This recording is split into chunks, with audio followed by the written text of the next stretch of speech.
fayyaadha. Egaa akkuma beekamu yeroo garagaraatti toopikoota garagaraa irratti kan waliin turru ta'a.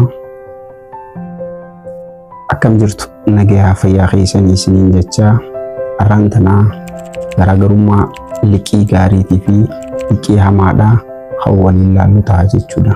Liqiin akkuma beekamu qabeenya yookaan meeshaa ijaaruun yookaan namoonni sooreyyii addunyaa tanaa hedduun itti fayyadamuudhaan carraa naannoo isaanii jiruuf fayyadamanii carraa qabeenya guddaadhaa argachuu isaan dandeessise kan ta'e yoo ta'u, akkasuma biyya teenya keessattis namoonni hedduun liqii fayyadamuudhaan sadarkaa guddaarra gahaniiti jiran.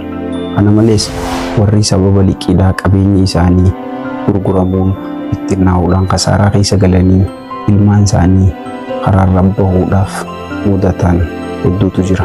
Saniifuu har'aan tan waa'ee garaagarummaa liqii gaariitii fi liqii hamtuudhaa qaqqabnee amaloota isaaniitii fi liqii gaarii akkamitti itti fayyadamna, liqii hamtuu hoo akkamiin firraa eegna kan jedhu kan waliin ilaallu ta'a jechuudha.